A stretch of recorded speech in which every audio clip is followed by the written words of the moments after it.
யுத்தம் எப்போ நிறைவுக்கு வரும் அப்படிங்கிறது ஒரு பெரிய கேள்விக்குறிக்கு மத்தியில் காணப்படுது. உலகத்தில் சில இடங்களில் இருந்து சப்போர்ட் கிடைச்சாலும் சில இடங்களில் இருந்து பல எதிர்ப்புகள் வரத்தான் செய்யுது. அஸ்ஸலாமு அலைக்கும் வரஹ்மத்துல்லாஹி வபரகாத்துஹு. இன்றைய தினம் பொலிட்டிக்ஸை பற்றி பேசலை, ஆனால் மனிதாபிமானத்தை பற்றி பேசுறதுக்காக வேண்டி காசா இஸ்ரேல் என்ன நடக்குது அப்படிங்கிறத பற்றி ஒரு சின்ன ஆராய்ச்சி தான் இது. 614 நாட்களாக தொடர்ந்து காணப்படுற இந்த யுத்த சந்தர்ப்பத்தில் அமெரிக்காவின் ஜனாதிபதி டொனால்ட் ட்ரம்ப் வந்து 2 செய்தியை வெளியிட்டிருக்காரு. அது என்ன அப்படின்னு சொன்னா, ஒன்று எல்லாருக்குமே தெரிஞ்ச விடயம் தான். இந்த 614 நாட்களை வந்து நிறைய தடவைகள் டொனால்ட் ட்ரம்பினால நெத்தனியாகு சொல்லப்பட்டது தான், இந்த யுத்தம் வேண்டாம், நம்ம நிறுத்திக் கொள்வோம் அப்படின்னு சொல்லப்பட்டது. இது பல காலமாக பேசப்பட்டது அப்படின்றதால இப்போ இந்த வார்த்தைக்கு வந்து இந்த அறிக்கைக்கு எந்த ஒரு முக்கியத்துவமும் கொடுக்கப்படலை. ஆனால் அவங்க வந்து 2வதாக ஒரு விடயம் சொல்லியிருக்காங்க. அது என்ன விடயம் அப்படின்னு சொன்னால், எதிர்வரும் 18ஆம் தேதி பிரான்ஸ் அதோட சேர்த்து சவுதி அரேபியாவானது நியூயார்க்ல ஒரு பெரிய மாநாடு ஒன்று செய்யப்படுது. அது என்ன மாநாடு அப்படின்னு சொன்னா, பலஸ்தீனம்ங்கிறது ஒரு தனி நாடு அப்படின்னு சொல்லி கொடுங்க அப்படின்னு சொல்லி ஒரு மாநாடு ஒன்று முன்னெடுக்க போகுது. இந்த மாநாட்டுக்கு உலகத்துல இருந்து எந்த ஒரு நாடும் இதுல கலந்து கொள்ளக்கூடாது.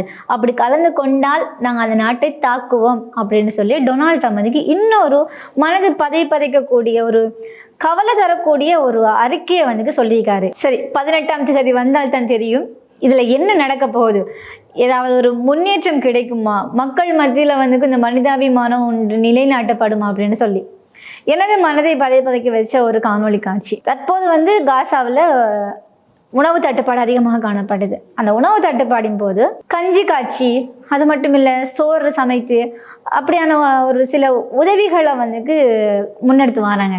இந்த சந்தர்ப்பம் வந்து எல்லாருமே போய் வாங்க முடியாதுன்னு சந்தர்ப்பத்தில் சின்ன குழந்தைகளுக்கு கூட வந்து சாப்பாடு வாங்க வேண்டிய அனுப்பணும் அப்படிங்கிற ஒரு சூழ்நிலை உருவாகி காணப்படுது. இந்த இடத்துல ஒரு சிறுவன் வந்து கஷ்டப்பட்டு முன்னுக்கு போயிட்டு அவன் கோப்பையை நீட்டுறான். அவனை பின்னிக்கு இருந்தவங்களுக்கும் அந்த கோப்பையில கொடுக்குறாங்க. பின்னிக்கு இருக்கிறவன் சூடான கோப்பையை தூக்கும் போது அந்த முன்னுக்கு இருந்த சிறுவன் மீது கொட்டிட்டு, இந்த சிறுவன் பசியில அழுகுறதா அப்படி இல்லைன்னு சொன்னா சுட சுட அந்த கஞ்சி தான் மேல கொட்டிட்டு நான் அழுகுறதா, என்னுடைய மனதை வந்து பதைக்க வச்சுது.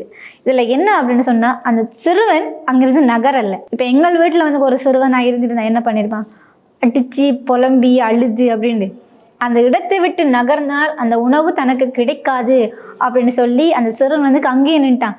துடிச்சிட்டே நம்மளுக்கு அந்த அடுத்த வேளை உணவு வேணும்னு நின்ட்டான். இப்படி ஒரு கஷ்டமான நிலையை அங்கே உருவாக காணப்படுது. இதை இந்த உலகம் பார்த்து கொண்டு தான் இருக்குதா அப்படிங்கிற ஒரு விடயம் வந்து கேள்விக்குறியாக காணப்படுது. இந்த சந்தர்ப்பத்தில் இப்போ காசாவில் வந்து 7000 யூனிட் பிளட் வேணும் அப்படின்னு சொல்லி காசாவுடைய ஹெல்த் யூனிட் வந்து ஒரு தகவலை வெளியிட்டிருக்குது. அது மட்டும் இல்லை, இன்னொரு சந்தோஷப்படுத்தக்கூடிய ஒரு விடயம் சொல்லணும் அப்படின்னு சொன்னால், காசாவில் காணப்படுற மருத்துவம் படிக்கக்கூடிய மாணவர்கள்லாம் ஒன்று சேர்ந்து என்ன பண்ணியிருக்கிறாங்கன்னு சொன்னால், அந்த யுத்தத்தில் மேஜராக ஒரு காயம் எடுத்துட்டு வரவங்க இல்லாமலுக்கு நோமலாக ரத்தம் போகிறது, சின்ன காயங்கள், அதுக்கு ஃபர்ஸ்ட் எய்ட் செய்யணும் அப்படின்னு சொல்லி அந்த காசா மக்களுக்கு சின்ன முகாம்களை நடத்தி ஃபர்ஸ்ட் எய்ட் ப்ரோக்ராம் ஒன்று செஞ்சுட்டு வராங்க. காசாவுக்காக அனுப்பப்பட்டிருந்த அந்த உணவு கொண்டு போன அந்த கப்பலை வந்து இஸ்ரேலிய இராணுவப்படை வந்து அரெஸ்ட் பண்ணி அவங்க வந்த இடங்களுக்கு அனுப்பிட்டாங்க.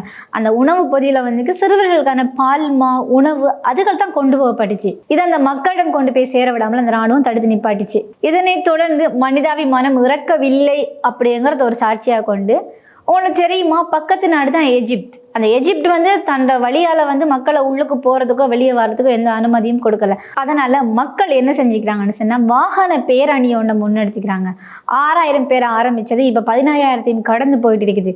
இவங்க வந்து சுற்றி வளர்ச்சி போற டைமுக்கு எப்படிக்கும் இன்ஷா அல்லாஹ் ஒரு 17ஆம் தேதி காசாவுல வந்து நுழைஞ்சிருவாங்க. இதனை தடுக்கிறதுக்காகவும் இஸ்ரேலினுடைய இராணுவப்படை வந்து தங்களான முயற்சியை முன்னெடுப்போம் என்றும் சொல்லியிருக்காங்க. இதுவே எஜிப்டானது எங்களோட நாட்டுக்குள்ளால போகலாம்னு சொல்லி அனுமதி கொடுத்தா இன்ஷா அல்லாஹ் 15ஆம் தேதி அவங்க வந்து காசாவினுக்குள்ள நுழைஞ்சு அந்த மக்களுக்கு உதவி செய்யலாம் அப்படிங்கிறதும் தெரிவிக்கப்பட்டிருக்குது.